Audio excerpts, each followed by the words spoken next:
सबसे इजी वाला पॉइंट है, सबसे इजी वाला पॉइंट। कैसे माने इसको हम कि इजी है? देखो एक काम करते हैं, हमने ना पेबल, तो ये ऐसा केस है जिसको ना इमेजिन कर पाना अपने लिए इजी है। तो क्या होगा, जैसे मान लो हमने ना पेबल्स तो पहले भी लिए थे, तो पेबल्स हमने ले लिए, ठीक है। ये हमारे पास पेबल्स हैं कुछ,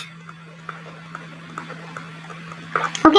अब ना इसके अंदर मैंने सैंड ऐड कर दी, मिट्टी डाल दी, ठीक है। सैंड पार्टिकल, सैंड कह लो उसको, हमने डाल दी, सोइल कह लो, जो जैसे समझ में आए, ये हमने ऐड कर दिया। अब ना अगर मैं आपको दिखाऊं, ये दोनों चीजें आपको दिखेंगी, आप अलग अलग बोलोगी मैम ये तो हमें मिट्टी दिख रही है अलग से, सोइल हमें दिख रही है, और यहाँ पे ये पेबल्स अलग दिख रहे हैं, तो आप इनको फटाफट से अलग भी कर सकते हो। इस वाले केसेस में हमारे पास है फेजेस इज इक्वल टू 2, एक तो पेबल्स है एक सैंड है ना, ओके। अलग अलग हुए तो फेजेस कितने हैं? 2। तो बात बताओ ये हमारे पास क्या है, उसके बताना स्टेट कौन सी है इसकी, सॉलिड लिक्विड गैस, सॉलिड है, ये भी सॉलिड है। तो यहाँ से कंक्लूजन ये है कि जितने भी नंबर ऑफ सॉलिड्स चाहे मिक्स कर दो, मतलब साथ में रख दो उनको, वो अलग अलग ही दिखेंगे आपको, है ना।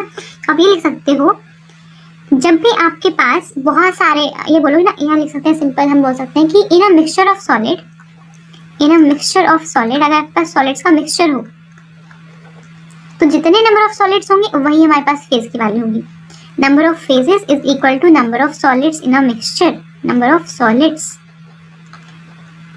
नंबर ऑफ सॉलिड्स, ध्यान रहेगा ये, है ना। अगर मैं आपको केमिस्ट्री के टर्म्स में लिखवाऊं, तो मान लो हमने ले लिया, सपोज आयरन है, ठीक है। आयरन हमारे पास क्या होता है, सॉलिड होता है। आयरन ऑक्साइड ले लिया, वो भी सॉलिड होता है ना। हमने अगर NaCl ले लिया, वो भी सॉलिड होता है। तो अगर मैं नहीं बोल रही कि इन तीनों को मैंने मिक्स कर दिया, ठीक है, तो मिक्स क्या करा, सॉलिड तो अलग अलग ही रहेंगे, है ना। तो इस वाले केस में जितने भी सॉलिड्स होंगे आपके पास, उनका अलग अलग देख सकते हो, है ना। दूसरे केस में क्या होगा, number of phases is equal to 3, number of phases is equal to 3, क्योंकि हमको जितने भी सॉलिड्स होंगे उनको अलग अलग से काउंट करके लिखते ना, phases is equal to 3। So solids के केस में बहुत इजी वाला केस हो गया अपना ये, है ना। अब ना एक नेक्स्ट केस बनता है, कौन सा केस है अपना, ये 7th वाला केस है। 7th वाला केस बनता है जो कि क्वेश्चन को गलत करवा सकता है, क्योंकि ऐसा क्वेश्चन आने के ना चांसेस है, इंपॉर्टेंट लगाना कि अब तक हमने जितने कहना वो इजी है, मतलब उनको देखते ही आंसर दे पाना इजी है। बट इस वाले केस में आपको समझाऊंगी ना मैं, आपको समझ में बिल्कुल आएगा, आपको पता भी होगा, लेकिन एग्जाम में क्वेश्चन आएगा तो गलतियां होने के चांसेस होंगे, क्योंकि ना ये पॉइंट हम भूल जाएंगे, मुझे पता है हम भूल जाएंगे। देखो पहले लिखो, in an allotropic mixture, allotropic mixture, in an allotropic mixture का मतलब क्या है, एलोट्रोप्सन का मिक्सचर है, okay. So P is equal to number of allotropes, P is equal to number of allotropes. अभी आया माइंड में क्वेश्चन कि एलोट्रोप्स सुना सुना तो लग रहा है, होता क्या है ना। तो सुना सुना लग रहा है तो इसका मतलब ये है कि हमारे पास जैसे कार्बन के होते हैं ना एलोट्रोप्स, कार्बन के एलोट्रोप्स कौन से हैं, ग्रेफाइट, डायमंड, ये सारे क्या है कार्बन के एलोट्रोप्स हैं, ग्रेफाइट, डायमंड। एक अपना होता है पॉपुलर कौन सा, C60, जिसको हम बकमिंस्टर फ्लोरीन भी बोलते हैं ना। तो C60 हमारे पास आए क्या है, एलोट्रोप्स ऑफ कार्बन।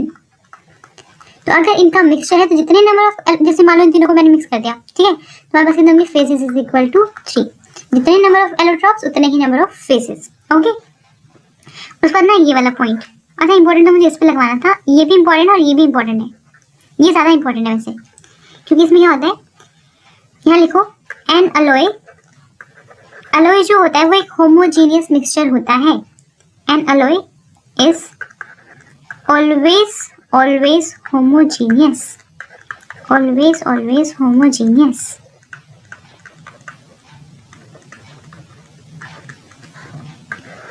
ये वाला पॉइंट है जो मैं बोलती हूँ गलतियां होने के चांसेस, तो आपको याद रहेगा, एलोट्रोप्स आपको याद रहेंगे, इसको भूलने के चांसेस है। मेरे को ये लिखा था पहले, मैंने ये लिखा दिया, ठीक है। आगे देखते हैं, अलोए जो है वो हमेशा होमोजीनियस होगा। अब ना जैसे मान लो मैंने लिखा ब्रास, ठीक है, तो अगर मैं सिर्फ ब्रास लिखा तो आप कहोगे कि मैम फेज 1, कोई दिक्कत नहीं, आप कह दोगे फेज 1 क्योंकि ब्रास तो लिखा है यहाँ पर, है ना। अगर ये क्वेश्चन ऐसे आता है फेज 1 लिख के आओगे कोई दिक्कत नहीं है। अगर ये क्वेश्चन आ गया कॉपर प्लस जिंक, अब बताओ नंबर ऑफ फेजेस, आप क्या करोगे इसमें, कॉपर सॉलिड है, जिंक सॉलिड है, पॉइंट जो अपना 5th वाला डिस्कस, हमने जो 6th पॉइंट डिस्कस किया था उसमें जितने नंबर ऑफ सॉलिड्स होंगे उतने फेजेस होंगे। तो यहाँ लिखोगे फेज इज इक्वल टू 2 और फिर पड़ेगा कांटा और नेगेटिव होगा वो अलग। जैसे ही लिखोगे ये गलत हो जाएगा, ऐसा क्यों, क्योंकि कॉपर प्लस जिंक मिला के ही ब्रास बनता है।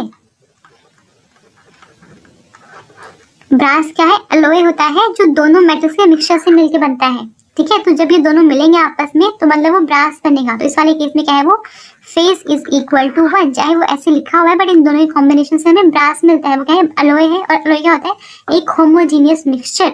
ये दोनों ऐसे मिक्स हो जाएंगे, ब्रास बन जाएगा, वो पता नहीं चलेगा कॉपर कहाँ गया, जिंक कहाँ गया। ठीक है, तो इस वाले केस में क्या है, फेज 1 होता है। तो आप ध्यान रखेंगे कॉपर प्लस जिंक जैसे लिखा हो ना, तो सारे केस में ब्रास बन गया वो, तो वो अलॉय है। ठीक है, ध्यान रखेंगे, इतना याद रहेगा, इसको ध्यान रखना। ओके, अब चलते हैं थोड़ा आगे की तरफ।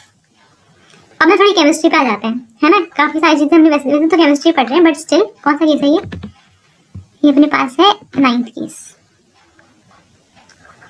ये अपने पास है 9th केस। मान लो आपने कोई केमिकल रिएक्शन दे दी, ठीक है, chemical reaction CaCO3 CaO solid, ये भी सॉलिड है, प्लस CO2 क्या है, ये गैस है। ये अपने पास है केमिकल रिएक्शन। ठीक है, तो इस वाले केस में हमारे पास नंबर ऑफ फेजेस कितने होंगे, नंबर ऑफ फेजेस कितने होंगे,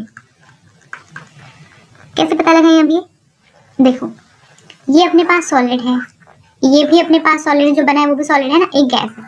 तो जितने नंबर ऑफ सॉलिड होते हैं अलग अलग ही होते हैं हमारे पास फेज, ये अलग फेज, ये अलग फेज, है ना। तो दो तो यहाँ से हो गए हमारे पास 1 + 1, है ना, और ये गैस का ये अलग फेज, कितने हुए total phases 3।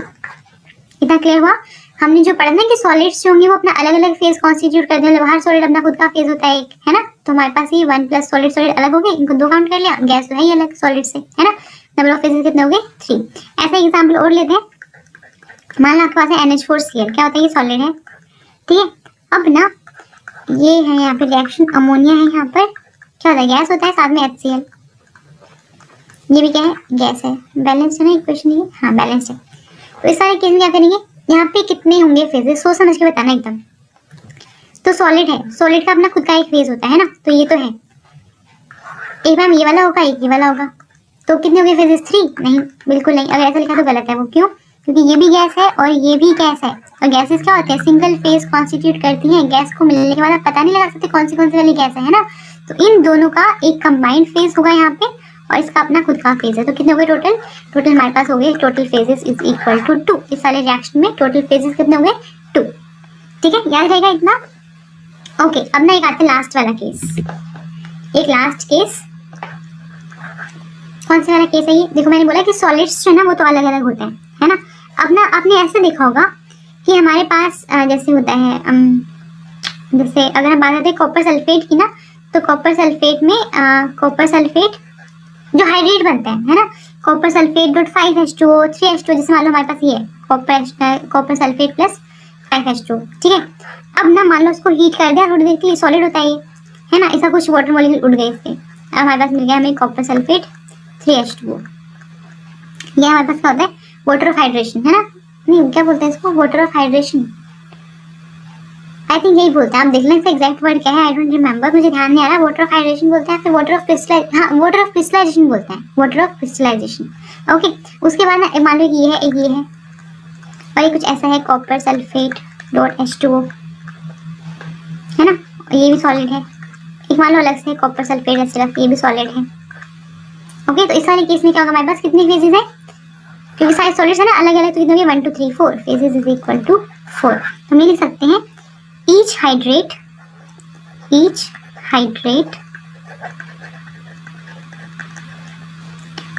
has its own phase, मतलब उसको हम अलग अलग फेज काउंट करेंगे, ठीक है, क्योंकि सारे सॉलिड्स हैं तो अलग अलग काउंट करेंगे उनको। अभी सही है इतना, यहाँ पे हमने फेजेस तो हमने डिस्कस कर लिया। अब ना एक बात बताओ, अगर मैं आपको बोल रही हूँ कि आइस है, आइस प्लस वाटर है, तो फेजेस कितने होंगे, मेरे क्वेश्चन करना, आइस प्लस वाटर में फेजेस कितने होंगे। तो अगर देखो वैसे तो सिंपल सी बात है, आइस हमने रखी हुई है, मान लो ऐसे करके आइस क्यूब है, ये ऐसे अपने पास आइस क्यूब है, ठीक है, ये पड़ा अपना ग्लास में पानी है, इसमें है ये आइस क्यूब और ये पानी, ठीक है, वैसे कुछ बड़ी होगी बट ठीक है समझ लो ना, ये आइस क्यूब है और ये पानी, ठीक है। इस वाले केस में फेजेस कितने हैं, ये अपने हमें एक दिख रही है अलग से आइस, और ये हमें वाटर अलग से कितने होंगे फेजेस 2।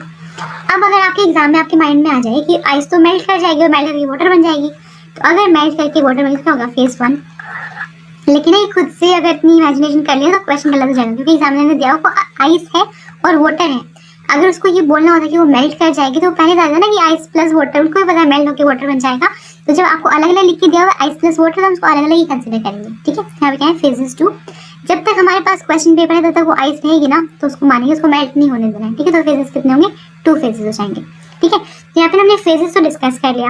अब हमें डिस्कस करना है कंपोनेंट्स क्या होते हैं। तो मैं बोला हम पढ़ेंगे फेजेस, कंपोनेंट्स और डिग्री ऑफ फ्रीडम, ये पढ़ेंगे पहले। उसके बाद हम जाएंगे 1 कंपोनेंट सिस्टम पे, फिर स्टार्ट करेंगे 2nd कंपोनेंट सिस्टम और लास्ट में करेंगे अपना फेज ट्रांजिशन वाला टॉपिक। बस खत्म, उसके बाद फेज है जल्दी खत्म हो जाएगा। इसलिए इसको स्टार्ट करा मैंने, फटाफट से खत्म करते हैं ताकि जो थोड़ा टाइम जो वेस्ट है ना उसको लगे कि हाँ एटलीस्ट एक चैप्टर तो खत्म कर लिया हमने, है ना, थोड़ा अच्छा लगेगा, कॉन्फिडेंस आएगा।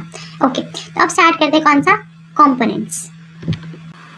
तो पहले लिखते हैं इसकी डेफिनेशन की कंपोनेंट्स होते क्या है ना, कंपोनेंट्स होते क्या है। इसको हम रिप्रेजेंट करते हैं सी से, कैपिटल सी से। ठीक है, अपना बात ये होती है कि फेस तो हम फीलिंग में निकाल लेते हैं, पूरा फील ले जाते हैं, उसकी फेस तो निकल जाएगा। जो डिग्री ऑफ फ्रीडम होती है वो हमारे फॉर्मूले से निकल जाएगा। गलतियाँ कहाँ होंगी? गलतियाँ इस वाले टॉपिक में होती है, कंपोनेंट्स कैसे निकलेंगी। तो आपको जो समझना है एकदम ध्यान से समझना। ठीक है, बाकी हम क्वेश्चन तो करेंगे बहुत सारे, उससे क्लियर हो जाएगा आपको, बड़े बात ध्यान से समझना। पहले लिखते हैं डेफिनेशन। ठीक है, सो यहाँ में लिखो द मिनिमम नंबर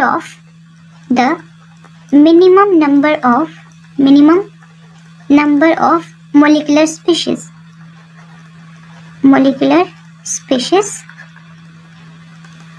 जिसको constituents भी बोलते हैं, constituents sufficient enough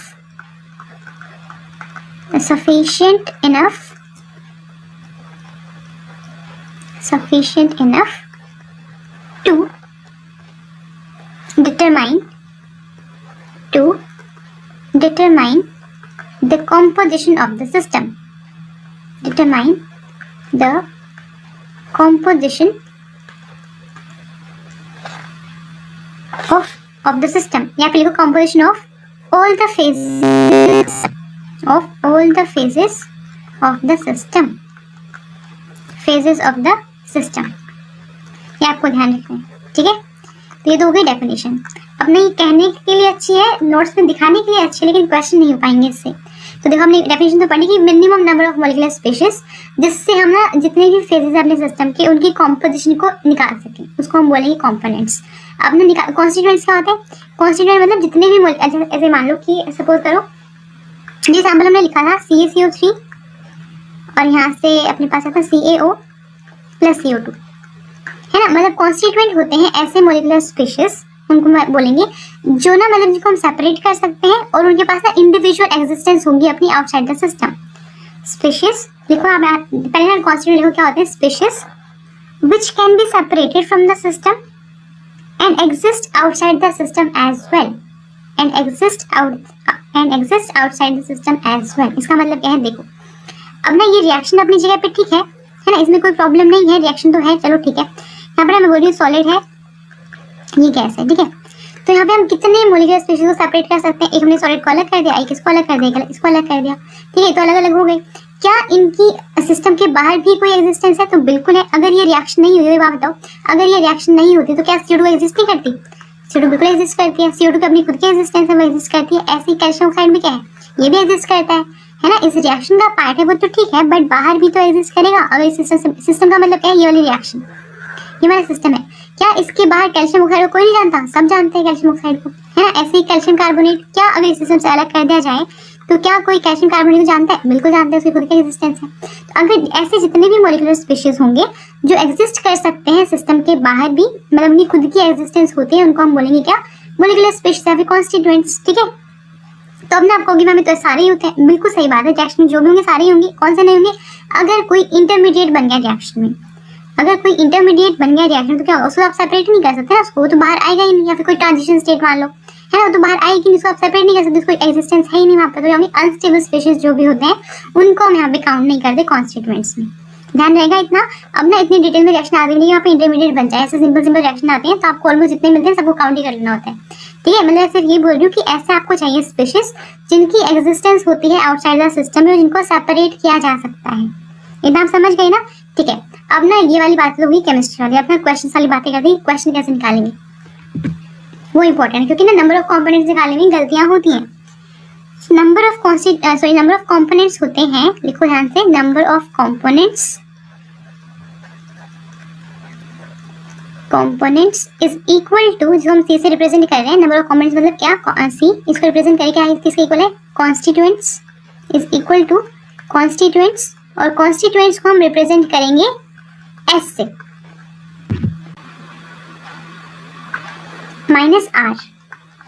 minus are, तो फॉर्मूला बन गया C is equal to S minus R. अब ना C तो है नंबर ऑफ कंपोनेंट जो हम निकाल रहे हैं, S है अपने पास कॉन्स्टिट्यूएंट जो हम क्या करेंगे, काउंट कर लेंगे ऐसे वाले मॉलिक्यूलर स्पीशीज जिनकी इंडिविजुअल एग्जिस्टेंस है आउटसाइड द सिस्टम भी, ठीक है। अभी R क्या है, देखो वेयर, लिखो ध्यान से, इसको ध्यान से समझना, where R is equal to, देखो R ना क्या क्या हो सकता है, वो देखना है, R जो है वो आयंस हो सकते हैं, R जो है वो इक्विलिब्रियम कंडीशन हो सकती है, पहले लिख लेना ये बात, ठीक है, आपको समझाती हूँ एग्जांपल से। इक्विलिब्रियम कंडीशन हो सकती है, मतलब इक्विलिब्रियम हो सकता है, कोई और कंडीशन हो सकती है जो स्पेसिफिकली एग्जामिनर आपको मेंशन करके दे, ठीक है। और लास्ट है अपना कोई रिएक्शन हो सकती है, कोई रिएक्शन हो सकती है, ठीक है। तो ये हमारे पास होता है आर। इसका मतलब क्या हुआ, देखो अगर आपके पास क्वेश्चन में आयंस इंक्लूडेड, मतलब जो भी आपको क्वेश्चन देखा उसमें ना आयंस को अलग से लिखा हुआ है, मान लो मैं आपको बोलती हूँ कि लेट्स से CaCO3 है, ठीक है, उसके बाद मान लो कि NH4Cl है, CO2 है, और साथ में Na+ है और Cl- है, लेट्स से ऐसा कुछ दिया हुआ है, ठीक है। इस वाले केस में अगर आपसे पूछा जाए कि इस वाले केस में हमारे पास कंपोनेंट्स कितने, मतलब कैसे निकालोगे कंपोनेंट्स, क्या करोगे, components is equal to constituents, जो कि हमारे पास 1 2 3 4 5 हो गए, कॉन्स्टिट्यूएंट्स सबको एक से काउंट कर लेना होगा जितना दे रखा है, फिर क्या करोगे माइनस, तो कॉन्स्टिट्यूएंट्स निकालना इसे, जो भी आपको देखा सबको काउंट करो, मैंने 1 2 3 4 5 हो गए, क्या करोगे माइनस जितनी भी चीजें हैं, अभी आयंस आगे ना यहाँ पर, मतलब आयंस इंक्लूडेड है, अब कितने आयंस उससे फर्क नहीं पड़ता, आयंस होने चाहिए, अगर आयन है तो -1 कर दो, कितने हो गए कंपोनेंट्स 4, ठीक है। इस तरह से निकालते हैं।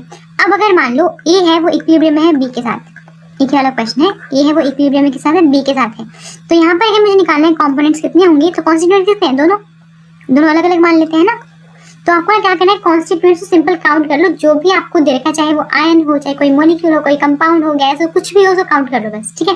काउंट कर लिया हमने, माइनस क्या करेंगे, अब यहाँ पे आयंस तो है नहीं लेकिन इक्विलिब्रियम वाली कंडीशन है, उसके लिए हम एक माइनस करेंगे तो कितने बचेंगे 1, यहाँ पे कंपोनेंट कितने हैं 1, ठीक है। तो ऐसे वाली कंडीशन जो भी रखा है उसको हम काउंट करते हैं -1, अगर आयंस में तो -1 कर देंगे, इक्विलिब्रियम हुआ तो भी -1 कर देंगे, कोई कंडीशन दे रखी हुई तो भी -1 कर देंगे, अगर कोई रिएक्शन हो रखी हो, जैसे मान लो कुछ ऐसा है कि 2-3 चीजें दे रखी है साथ में और फिर ये देखा कि आप इसमें रिएक्ट करके कुछ और भी बनाते हैं, तो अगर रिएक्शन वहाँ पे पॉसिबल है तो वहाँ पे एक और माइनस कर दोगे। अपना एग्जाम्पल करते हैं, ठीक है, उसे और क्लियर होगा थोड़ा सा। मान लो आपके सामने लिखा हुआ है ये क्वेश्चन, NH4Cl सॉल्ट जो हमने पहले भी देखा था, प्लस अपने पास क्या था, क्या बचा HCl है ना, E। तो इस वाले केस में फेजेस कितने हैं, एक तो ये फेज है अपना, एक ये फेज है, ठीक है, तो फेजेस तो 2 हैं, फेजेस तो हमारे पास 2 हैं। बात इसे कंपोनेंट, यस निकालेंगे कंपोनेंट, कॉन्स्टिट्यूएंट कितने 1 2 3, ठीक है, माइनस आर, आर क्या है यहाँ पे, देखो आयंस तो है नहीं, सिर्फ इक्विलिब्रियम लग रहा है ना, तो इक्विलिब्रियम कंडीशन के लिए -1 कर दो, कितना हो गया 2, तो यहाँ पे कंपोनेंट्स कितने हैं 2, कंपोनेंट्स हो गए 2। अब नेक्स्ट एग्जांपल लिखते हैं, बहुत सिंपल सा, बहुत कॉमन सा, आइस है वो है इक्विलिब्रियम के साथ वाटर के साथ, ठीक है, फिर वाटर के साथ है वेपर्स के साथ, ये इक्विलिब्रियम चल रहा है, वाटर वेपर्स है यहाँ पर, ठीक है।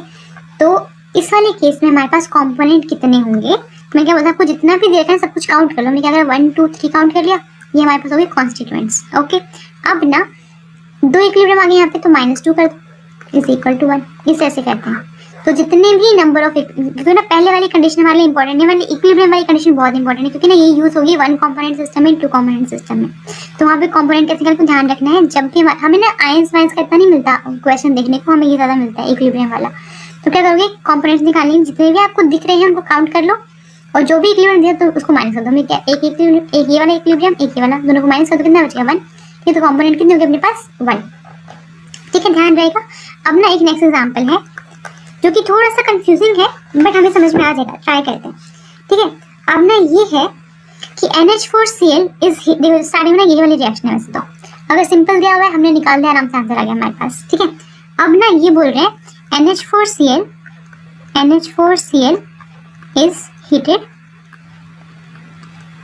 is heated in a closed vessel, in a closed vessel. Closed vessel में NaCl को हीट करा गया, ठीक है, NH4Cl को हीट करा गया। जब हीट किया तो क्या बनेगा, NH4Cl सॉलिड है ये तो, है ना, उसको हीट करा तो क्या होगा, अमोनिया बनेगी, गैस हमारी रिलीज होगी और साथ में HCl गैस रिलीज होगी। अब ना ऐसे वाली रिएक्शंस गैस अगर रिलीज होगी, अब अगर ऐसे वाले रिएक्शंस में हम ये मान लें कि गैस तो इवेपोरेट होगी, मतलब गैस उड़ जाएगी, तो ऐसा होता नहीं है। जिसमें ना गैसेस प्रोडक्ट होते हैं ना, वो बेसिकली क्या करते हैं, हम कंबाइन उनको करते हैं। मतलब हम ये कह सकते हैं कि जब भी कोई ऐसी रिएक्शन होगी जिसका जो प्रोडक्ट है वो गैसियस होगा, तो जिस भी रिएक्शन में गैसियस प्रोडक्ट बनते हैं तो क्या होता है, उसको हम कंबाइन, मतलब कंबाइन बोल रही हूँ मैं, उसको किसी क्लोज कंटेनर में करते हैं। मतलब जो भी आपका सब्सटेंस में आप करवा रहे हो, मान लो बीकर ही कह लो, उसमें गैसियस प्रोडक्ट बन रहे हैं अगर, तो उसको क्लोज करते हैं ऊपर, ताकि वो रहे उसके अंदर, है ना। क्योंकि अगर ये उसके अंदर नहीं रहेंगे, अगर ये ओपन हुआ तो क्या होगा, गैस बनती जाएगी अमोनिया और HCl उड़ती जाएगी बाहर। तो अगर ऐसे होता गया तो क्या होगा, इक्विलिब्रियम में एस्टेब्लिश नहीं होगा। अगर हमारे पास कंटेनर में दोनों होंगे तो इक्विलिब्रियम ये एस्टैब्लिश नहीं होगा। अगर ये एस्टैब्लिश नहीं हो तो क्या होगा, बस फिर हम पढ़ क्या रहे हैं, फिर तो सिस्टम ही खत्म हो गया, है ना।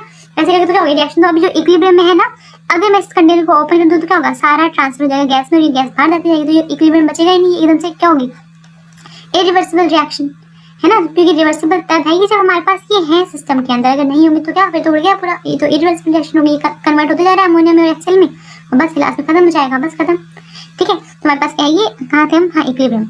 इस वाले केस में इसको हीट करा गया है। तो अब ना कंडीशन यहाँ पे ये दी गई है, फर्स्ट केस ये है, if concentration of ammonia is equal to concentration of HCl। अगर ऐसे वाली कंडीशन है कि अमोनिया और HCl की दोनों की कंसंट्रेशन सेम है, तो हमने कंडीशन आपको दे दी ना।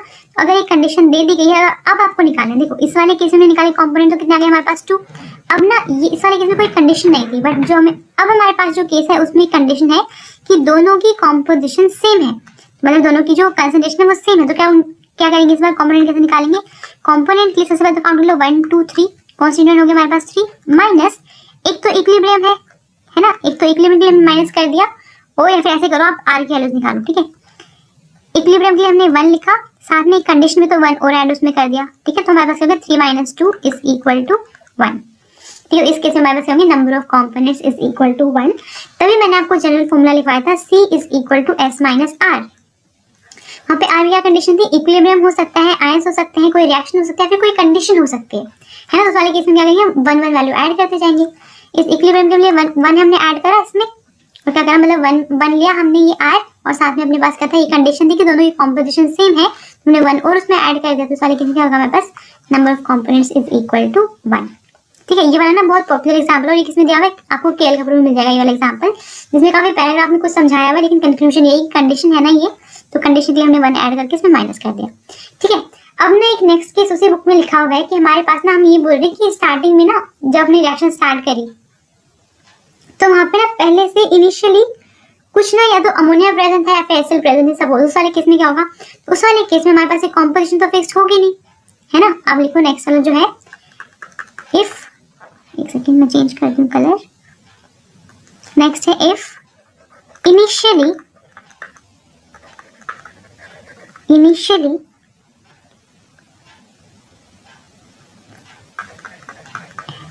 some NH3 or HCl is present।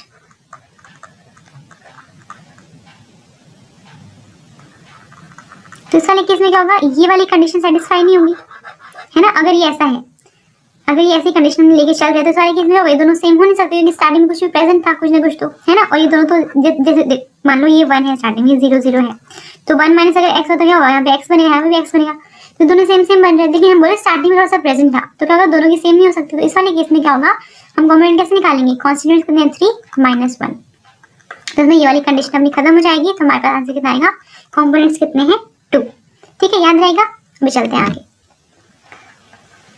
अब ना एक इम्पॉर्टेंट पॉइंट होता है कि मान लो मैंने आपको बोला CO2 है, ऑक्सीजन है, नाइट्रोजन है, ये वाली कुछ गैसेस है हमारे पास, SO2 है, NH2, हमने सब कुछ मान लिया, ठीक है। ये सारी गैसेस क्या है, क्या ये आपस में कभी केमिकली कंबाइन होंगी, तो कभी भी कंबाइन नहीं होंगी। डू नॉट कंबाइन केमिकली, इनको चाहे कितने टाइम तक साथ में रखो, कोई रिएक्शन नहीं होने वाली। तो अगर केमिकली कंबाइन नहीं करेगी तो कोई इक्विलिब्रियम भी नहीं आएगा इनमें, है ना। तो अगर कोई इक्विलिब्रियम नहीं आएगा तो आयंस वैसे ही नहीं है। अगर कोई इक्विलिब्रियम नहीं है तो क्या होगा, आर की वैल्यू तो 0 हो जाएगी इसके केस में, है ना, क्योंकि आर आपको जनरली इक्विलिब्रियम और आयंस को ही देखना है, तो आयंस में आपके इतने ज्यादा मतलब पॉपुलर नहीं है ज्यादा। मेन हमें हमारे पास क्या है, इक्विलिब्रियम की बात होती है हर जगह, क्योंकि ना हम फेज इक्विलिब्रियम पढ़ रहे हैं। फेज इक्विलिब्रियम का मतलब, अच्छा ये तुमने देखा ही नहीं कि फेज इक्विलिब्रियम का मतलब क्या है। आई थिंक अभी तक आपको समझ में आ गया कि इसमें बहुत सारे अलग अलग फेजेस जो है वो इक्विलिब्रियम में होते हैं, उसी को हम स्टडी करते हैं। और जब बहुत सारे फेजेस इक्विलिब्रियम में आएंगे तो हमें इंपॉर्टेंट होता है कि नंबर ऑफ फेजेस कितने हैं, हमें कॉम्पोनेंट्स कितने हैं, है ना। हमें डिग्री ऑफ फ्रीडम निकालेंगे कैसे, इस बार हम स्टार्ट करेंगे डिग्री ऑफ फ्रीडम। पहले ये देखो, अभी इस वाले केस में कोई इक्विलिब्रियम तो आने वाला है नहीं, ये इक्विलिब्रियम तो तब आएगा जब भी कुछ केमिकली कंबाइन करेंगे, तो जब कंबाइन नहीं हो रहे आपस में तो कोई इक्विलिब्रियम नहीं आएगा, तो आएगा जगह जीरो। यानी कि number of components in case of gaseous mixture is equal to number of constituents. जितने आपके पास कॉन्स्टिट्यूएंट्स है SO2 ये 1 2 3 4, उतने क्या कंपोनेंट भी हो जाएंगे।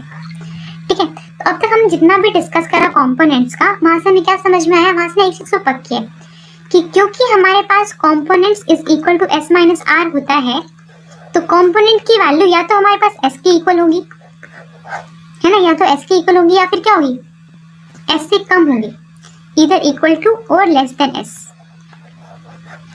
मतलब या तो ये वाला फर्स्ट केस या तो ऐसे होगा। सेकंड कौन सा हो सकता है कि जो हमारे पास कंपोनेंट हो गए लेस देन कॉन्स्टिट्यूएंट्स है, ऐसा कब होगा, जब भी हमारे पास आगे कोई वैल्यू होगी, है ना। तो ऐसे कंबाइन हमने निकाला है, ये हो सकता है कंपोनेंट की वैल्यू या तो कंपोनेंट की वैल्यू या तो कॉन्स्टिट्यूएंट्स के इक्वल होगी या फिर उससे कम होगी। ये कब होगा, जब आपके पास आगे कोई वैल्यू होगी। If R is not equal to 0, अगर आगे कुछ वैल्यू तो माइनस होगा ना, सब्स्टिट्यूएंट क्यों बोल रही हूँ, कॉन्स्टिट्यूएंट में से कुछ ना कुछ माइनस होगा ना हमेशा, तो कंपोनेंट की वैल्यू डिक्रीज कर जाएगी। ठीक है, तो ये वाला हमने देख लिया। अब हम स्टार्ट करते हैं डिग्री ऑफ फ्रीडम, जो हमारा लास्ट अपना थर्ड वाली जो टर्म है डिग्री ऑफ फ्रीडम। की डिग्री ऑफ फ्रीडम क्या होता है, डिग्री ऑफ फ्रीडम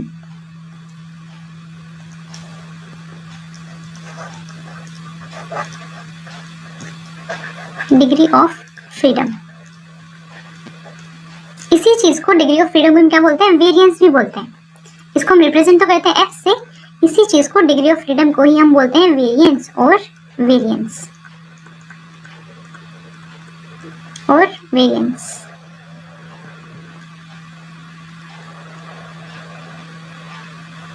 अच्छा, मुझे ना एक क्वेश्चन आ रहा है ऐसे बैठे बैठे कि ऑप्टिकल डेंसिटी क्या होता है।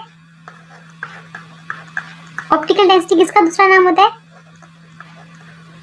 अगर आपसे किसी क्वेश्चन में पूछा गया ऑप्टिकल डेंसिटी क्या, क्या निकालोगे, एब्जॉर्बेंस, है ना, याद है ना, ये बोल तो नहीं गए ना, बस मैं वैसे ही बोल रही थी कि ऑप्टिकल डेंसिटी जो है वो एब्जॉर्बेंस का ही दूसरा नाम है। और ऑप्टिकल प्योरिटी क्या होता है, ऐसे ही पूछ रही हूँ जनरल नॉलेज के लिए, एग्जाम में काम आएगा ये। ऑप्टिकल प्योरिटी क्या होता है ये, यानी किसका दूसरा नाम लिखा था, एनेंशियोमेरिक एक्सिस। स्टीरियो में पढ़ा था ना एनेंशियोमेरिक एक्सिस, उसका दूसरा नाम। तो मैं ये बोल रही हूँ कि आप दूसरे नाम पढ़ते ना वो याद होनी चाहिए, क्योंकि एग्जामिनर ना कभी कभी वो देख के फंसा देता है। एनेंशियोमेरिक एक्सिस हमें पता होगा, ऑप्टिकल प्योरिटी भूल जाएंगे, है ना। ऐसे ही एब्जॉर्बेंस हमें पता है, फॉर्मूला भी पता है, बट हम ये भूल जाएंगे ऑप्टिकल डेंसिटी जो है वो एब्जॉर्बेंस को ही बोलते हैं। ओके, तो ऐसे ही डिग्री ऑफ फ्रीडम हो चाहे वेरिएंस हो, एक ही बात है, दोनों में फॉर्मूला सेम ही लगाना है। ठीक है, चलो, तो हमारे पास ना डिग्री ऑफ फ्रीडम का मतलब क्या होता है, पहले लिखते हैं डेफिनेशन। पहले लिखते हैं definition, the minimum number of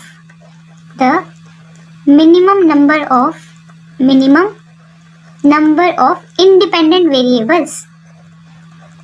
degree of freedom क्या होता है, minimum number of independent variables, बस यही है definition. Minimum number of independent variables अब कौन से हो सकते हैं, टेम्परेचर हो सकता है, प्रेशर हो सकता है, एंड कॉम्पोजिशन।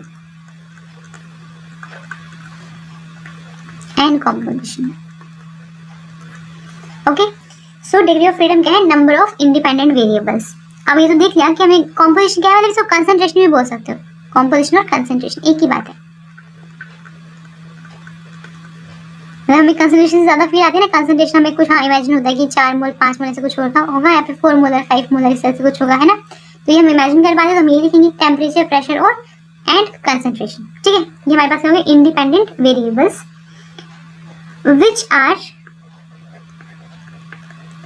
which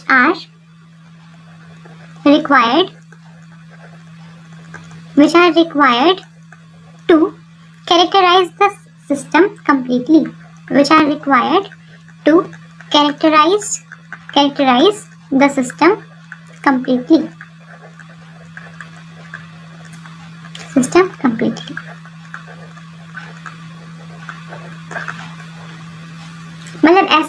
जितने भी minimum number of independent variables होंगे जो हमें चाहिए होंगे किसी सिस्टम को कैरेक्टराइज करने के लिए, उसको हम क्या बोलते हैं, डिग्री ऑफ फ्रीडम।